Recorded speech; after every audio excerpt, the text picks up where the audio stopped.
उस दिन को इमेजिन करें जब कोरोना वायरस का कहर पूरी तरह से खत्म हो चुका है, तो मोस्ट प्रोबेबली हम सभी लोग घर के बाहर जाएंगे और सेलिब्रेट करेंगे। लेकिन अगर दोस्तों आपको पता लगे कि कोरोना वायरस का एक और भाई बंधु हमारा बाहर इंतजार कर रहा है और हम उसके स्वागत के लिए अभी तक तैयार भी नहीं हुए थे, तो दोस्तों हमारे दिमाग में ये सवाल जरूर आएंगे, जैसे क्या ये वायरस एक और महामारी लेकर आएगा? क्या हमारी कोविड-19 वाली दवाई काम करेगी? क्या ये वायरस कोविड-19 से भी डेडलियर होगा?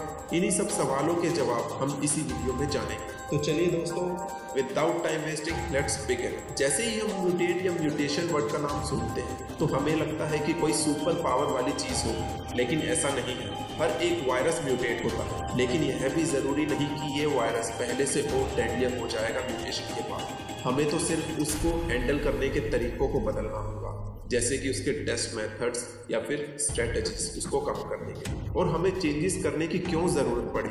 तो चलिए देखते हैं कि कैसे एक वायरस काम करता है। वायरस किसी को भी इन्फेक्ट कर सकता है और कहीं भी मिल सकता है, चाहे किसी बैक्टीरिया में या किसी प्लांट में या फिर किसी एनिमल में। हमें नहीं पता कि वायरस जिंदा है या मरा हुआ है, लेकिन हमें इतना ज़रूर पता है जैसे ही वो किसी की बॉडी में एंटर करता है तो वो अपने आप को मल्टीप्लाई करके अपनी संख्या को बढ़ाता रहता है, और एक वायरस बहुत जल्द ही हजारों की संख्या में बदल जाता है। कोविड-19 वायरस राइबोन्यूक्लिक एसिड यानी कि आरएनए से बना हुआ। आरएनए लाइफ के डेवलपमेंट में एक बिल्डिंग ब्लॉक का काम करता है। आरएनए जितनी भी अमीनो एसिड्स होते हैं प्रोटीन में, उसके सीक्वेंस को डिटरमाइन करने वाले कोड्स होते हैं, और वायरस की म्यूटेशन अमीनो एसिड के सीक्वेंस के चेंज होने से हो सकती है। जब वायरस किसी की बॉडी में ग्रो करता है तो ये अपने जेनेटिक कोड्स की कॉपी करता रहता है, और इसी को हम म्यूटेशन कहते हैं। अगर वायरस जेनेटिक कोड्स को कॉपी करते हुए गलती कर दे तो वह इस प्रॉब्लम को फिक्स नहीं कर सकता, और एक वायरस दूसरे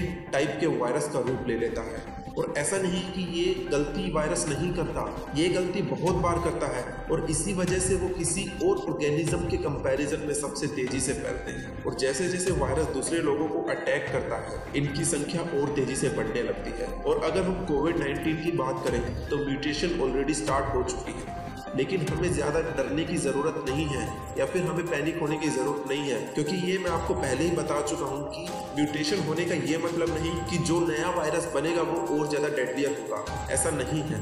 जैसा कि मैंने आपको बताया कि कोविड-19 वायरस म्यूटेट कर रहा है, और हमें इसका पता सिर्फ उसकी टेस्टिंग से ही पता लग सकता है। बस हमें अपने टेस्टिंग के तरीकों को थोड़ा सा बदलना होगा, और जैसे ही हम म्यूटेटेड वायरस का पता कर लेंगे तभी पॉसिबल हो सकता है कि हम उसकी मेडिसिन भी बना पाएंगे। और आपके दिमाग में ये भी बात आ रही होगी कि अगर हम एक वायरस की मेडिसिन पता करने में सफल हो जाते हैं, लेकिन क्या होगा अगर वो वायरस म्यूटेट होकर दूसरे वायरस का रूप ले ले, तो क्या हमें उसकी भी मेडिसिन बनानी पड़ेगी?